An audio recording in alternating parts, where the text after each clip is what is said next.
Anyway, welcome back to the channel. It is Monday.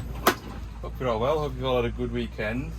I was driving into work this morning and I got a phone call to come and have a look at a Metvac dumper. I got given the plant number and everything, so away we came. This dumper, it's a 9-ton dumper, won't start. Just wonder if somebody's already been at it, because I was told that the main fuse has blown. So anyway, I got here, sat on the seat, turned the ignition on, and the ignition lights came on and everything. I was like, oh, the main fuse can't have gone. But I noticed that when you sit in the seat, the screen doesn't pop up and tell you that you need to put the seatbelt on, because there's like a sequence that you have to go through to start the machine. So you have to sit in the seat, then put the seatbelt on, and then you're allowed to try and start it. So anyway, I found out that, I'll show you, look. I'll show you. Well, that's another thing, we're on a bit of a steep bank, and as far as I dare take the van, because even off that sort of steady ramp there, the van was slipping away down into here. So yeah, I came across that, which is a jumper wire for the seat switch. So I made up a new one thinking, aha, that's all it is. But that doesn't work. So anyway, I've rewired the seat switch up to how it should be. And that's all working and everything, but it still won't let you start, even though ignition comes on. Anyway, I thought, right, well, I'll go with what I was told then. The main fuse is blown, and sure enough, just had a look here, and the main fuse has blown. Indeed it has. I don't think I've got a 50 amp maxi fuse on the van. But obviously what I need to do now is check that the fault is, it's still shorting to earth before I sort of try anything really. I would imagine that'll be for the starter motor, so goodness me, the starter motor's not in a great place, it's just down there. Could be that the starter motor's shorted out and it's blowing the fuse perhaps. That's what I'm sort of semi-hoping. I don't want to have a big old ratch about in here. I haven't got time for that today. I've got that RAM to go and fit, but obviously this machine's a non-starter, so we need to get this going, hopefully. So with the machine not starting like this, first thing I would do is probably check I've got continuity across the battery isolator. This is a negatively isolated, so we take away the ground. That is, switch it across. That is okay, there is very little resistance across there. Next, what we want to do is verify that we've got a decent bit of, 12 volts at least in the battery. So we've got an earth there now. Turn this back over to voltage. We'll just, because we've got the starter here, this cable comes straight off the battery. So we'll check we've got 12 volts down here.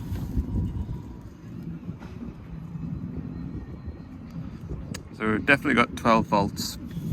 Right, next what I want to do is see if I've got 12 volts on this side or one side of the fuse. We do. So it's obviously this side here, we've got a short to earth. So we'll just see now if we've got continuity to earth. Yes, I think we do. No, we don't. No, we don't. Huh. I wonder why that's blown then, because we've got zero resistance. Right. Perhaps we should, I would imagine this is the start relay here with this heavier wire. Or maybe it's these. I'll have to check a schematic then, won't I? Check a schematic then, see which one of these is the... that'd be right, like, yeah. That'll go into battery relay, I would imagine, and then obviously that wire there, or that wire, will then go to the starter motor exciter wire. We can see the starter exciter wire, see what colour it is, that might help, because we've got a brown, yellow and white. So actually, if I just try and have a look at what the colour is, that might help us determine which one of these is the start relay. So my exciter wire is yellow, and I reckon that one there is my start relay, I'm going to say. So I put my multimeter into here, make sure it beeps. And a beep. Oh, my multimeter's playing up, hang on. There we go, right. That's that. So if I put my multimeter down here, continuity, so that is my exciter wire. And so if I put this to earth, I've got a short. So that yellow wire there is shorted to earth, or is the starter motor. So what I can do now to prove whether it's a wiring fault or a component fault is we will disconnect that yellow wire from the starter motor, and if that continuity to earth disappears, then we've got no fault in our harness and the fault is on the starter motor. You can see this really isn't the easiest starter motor to get to in the world. I'd imagine if I took the belly pan off, it'll be to come up through the bottom. I really can't imagine it coming out this way. I'm just taking this nut off. It's going to be a nightmare putting this on if it's a starter motor, like. I have a feeling it will be. To be fair, the wiring on these is fairly well wrapped up in this heavy plastic conduit. Let's have a look. Get this nut off. That's the nut. One nut. Standing on my tiptoes here. Right, that's it disconnected. So we'll just pull that out. You can see the condition of it too. Let's have a look. There we go. It's reasonably clean. Right, we can check continuity again through here. There we go. That's all right. Check for continuity here, and there is none. So my diagnosis is the starter motor. I've also done, there's another one over there, look, parked up for his bait. So I've just double checked that one. No continuity to earth on that yellow wire. So we'll get starter motor ordered. We won't have one on the shelf. We don't have much of these Mechlacs on the shelf at the moment. We're just getting set off with them. We don't know what is regularly used, I think. So I'll make a phone call, get one ordered, let the customer know that the machine will be down until we've got a starter motor organised for it. And yeah, that'll be that. Right, on to the next one. So my RAM and links are in stock. They actually arrived really early on Friday morning. So what I will do, I will move this 14-ton digger out of the way, put the trailer on, because it'll just be easier chucking the RAM in and out of the trailer rather than in and out of the back of the van. And we'll cruise up to that machine and go and get that done. Should be up there for about 12 o'clock. See if we can get hooked up first time. That's when my reversing camera comes in handy, look. Just make out the tow bar there, look. Okay. Somewhere in this direction. Roughly lined up, right.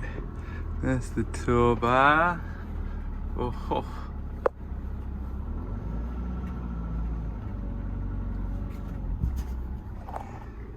You'd know I drove a tractor, wouldn't you?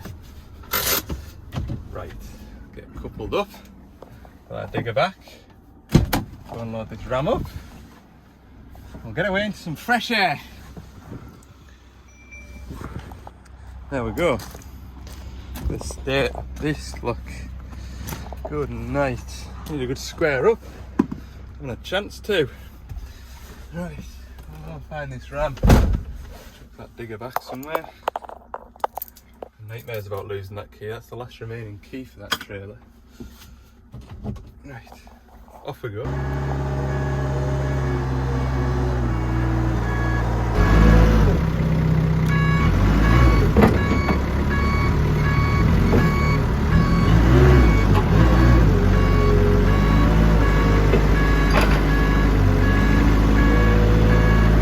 Right, we're on.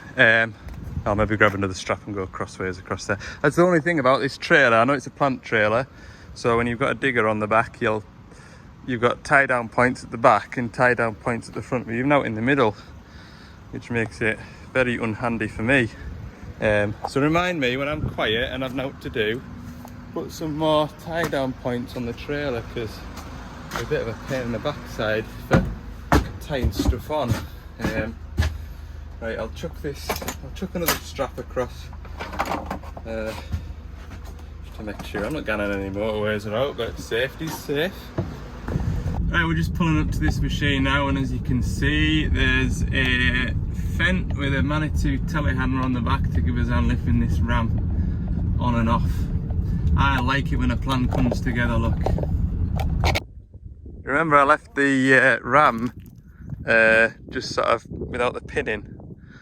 Well, since last Friday it's obviously slid out, but yeah, that's what's happened to it.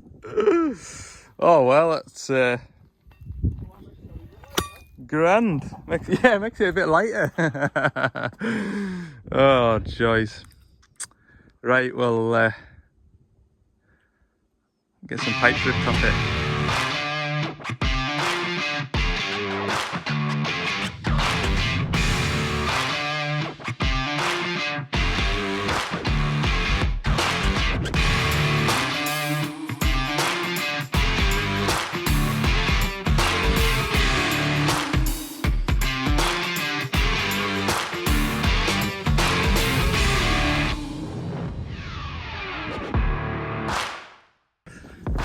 Right, everything's ready to go. I just need to flick that pin out, which will come out with that pry bar in a second.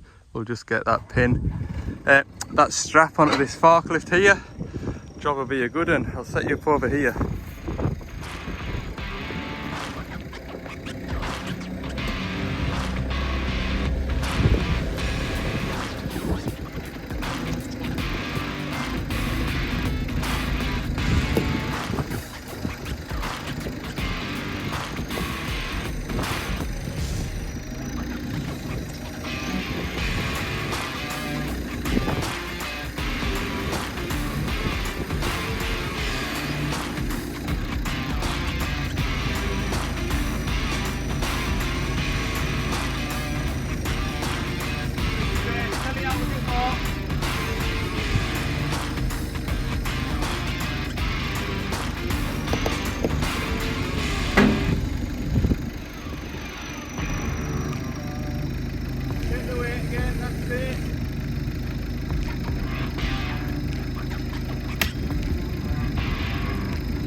That went well. That's a well greased pin, that.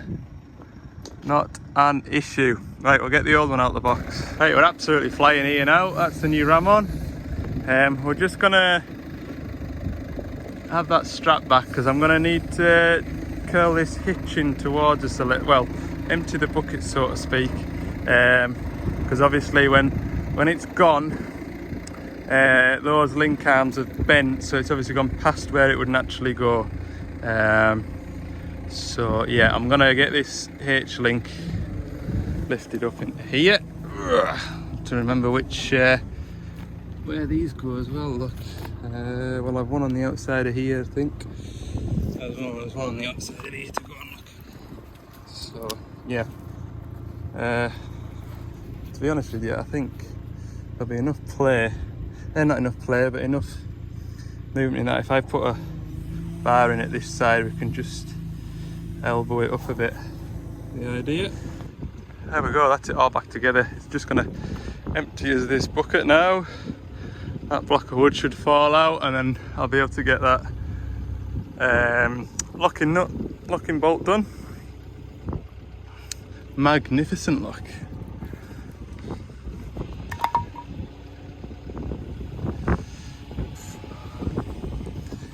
And we'll have to check the oil level as well. We'll have lost a ram's worth, which could easily be 20 litres worth of oil, that. But no, that looks good. Yeah, just cycle it full cycles for us. Just make sure we've got no air left in it. I can hear a bit of air just scooshing out. Lovely. Oh, I'm not looking at you. There you go. Job done. Yeah, we'll get tidied up then. There we go then, that's that job done. We're all wrapped up. Have a bite of lunch now. It's a bit late for lunch, like, yeah, 2:30 maybe now. I had a late breakfast, yeah, 27 minutes past 2. Have some lunch and head back down the road, chuck this lot off. Get geared up for tomorrow. I've got a bit of sorting to do, to be fair. That shovel service, I didn't unload my waste oil. Still got a set of dud batteries in the back of the van that needs chucking out. I've got no engine oil on the van now, and I've now got no hydraulic oil on the van, so I need to have a good restock. So, right, I'll see you back at the yard. Right, we're back at the yard. Trailer is parked up, just need to chuck it off. I'm going to just leave everything on it. I'm going to head out, sort of out west, just the outside of the lakes. Got a 140 with a NOx sensor fault. NOx sensor's away on it. Downstream NOx sensor. This is the one that I just did. Remember, did an 8,000 hour service on it, and I remember saying this machine has been absolutely faultless from day one. 8,000 hours, no bother. Driver's just been on the phone. Hey, I've got an SCR malfunction. What does that mean? And says, well, you've now got an AdBlue fault. Well done. So we had a chat on the phone. Outlet NOx sensor has failed, so just gonna whiz through there. It's just a half-hour job. It's just a half-hour job, so it shouldn't be bad. It is 4:30 now, late, but just means that I'm free to get on with what I've already got booked in for tomorrow, you see. So we'll go and get it done. Right, 5:30. This one shouldn't take long as it is what I expect it to be. Just need to pop that exhaust cover off. Get my shoes on. There we go. Right.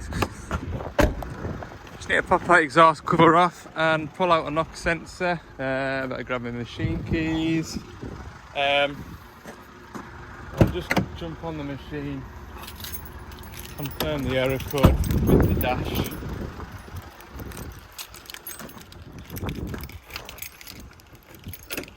Oh, need some diesel in the van as well. That's something about that van actually. When the fuel light comes on, it doesn't, unless I listen to the radio too loud, but you can't hear the little fuel light come on. So there we go. SCR malfunction, engine warning, escape them, go into the service menu. It's been dry as well for the most part today. There was a little splatter of rain while I was on my lunch. Probably the driest day I've had in about, there you go. After treatment, #1, NOx outlet failure. Easy. Right, let's get that popped off. Get that popped off, get that sensor pulled out and changed. Job will be a peach. Just come to get some WD-40 because that NOx sensor has been in there for 8,000 hours, but there's a bit of grass caught on my way here. There's a fair bit of grass lying down at the moment, which is, I find anyway, good indication that the weather's going to be reasonably stable for the next few days. I think we're going to try and get the second foot done at the end of the week, but we'll have to see. But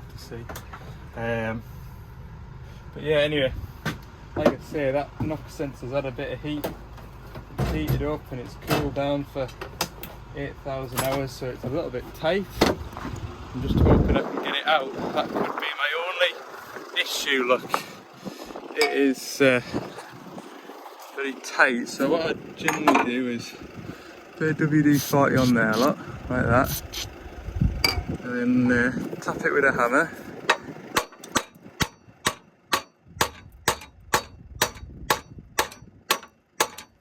And then a bit of luck,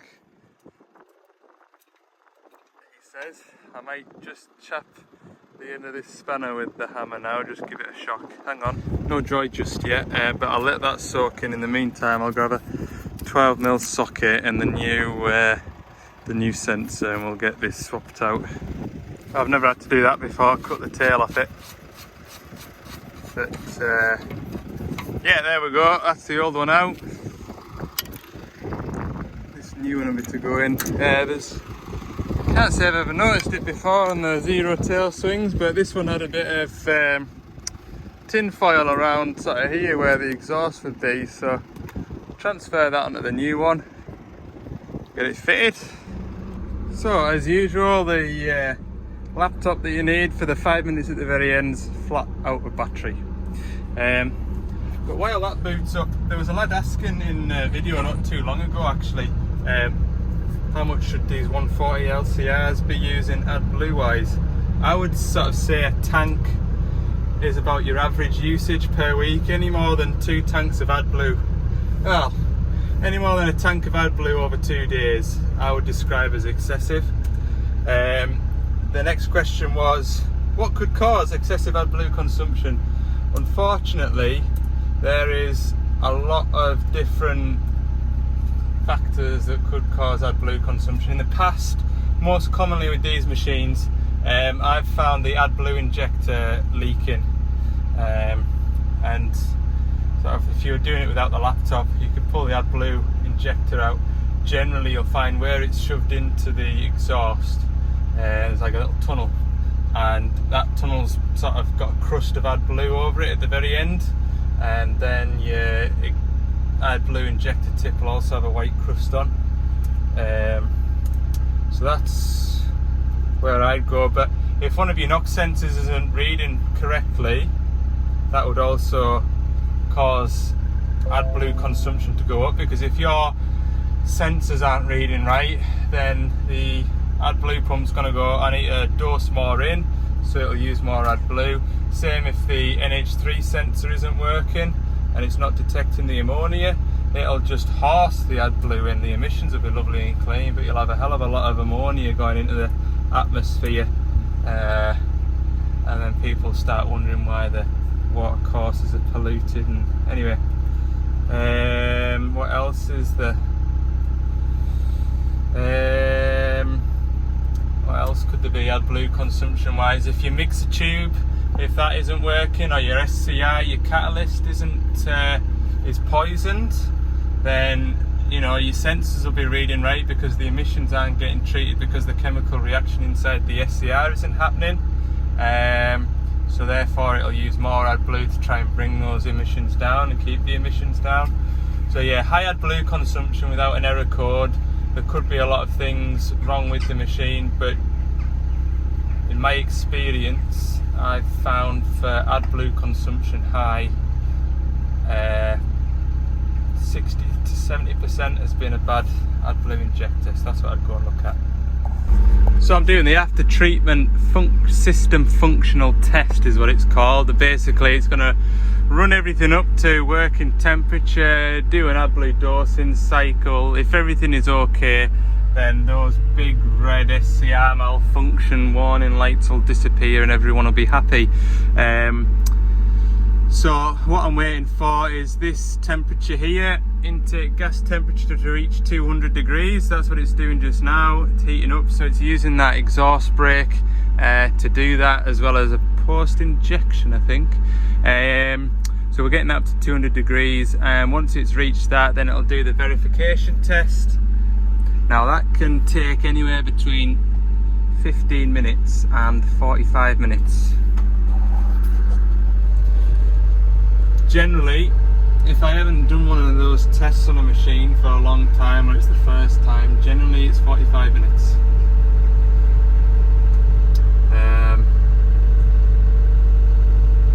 But it looks like it's telling me it might only take 15. We might be in luck. Sometimes it tells you it's going to take 45, sometimes it tells you it's going to take up to 15. We might be in luck. 8 minutes past 6.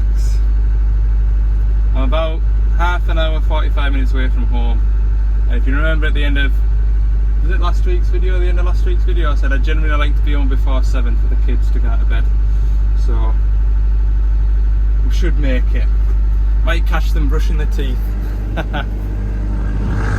So there we are, 6:15, which is good really, isn't it? Like that. So yeah, I didn't, you know, nobody was telling me, oh, you have to go out to that machine this evening. It was purely the fact that I've not got any work out here at the moment. This machine would be machined down by tomorrow morning, and I'm going the wrong direction tomorrow morning to be coming out here, to be going back the other way, so I'll just get it done now, especially the weather's dry and everything like that, so it was only, you know, a nice simple job. So yeah, 6:15, I should be back for 7 o'clock, so that'll be good. Yeah, hope you've enjoyed the video. If you have, let me know by giving the thumbs up button. In fact, if everybody would like to just click the thumbs up button, the like button, that'd be tremendous. And if you haven't already and you want to see more of this sort of content, click the subscribe button too. Right, have a good evening. I'll see you in the next one.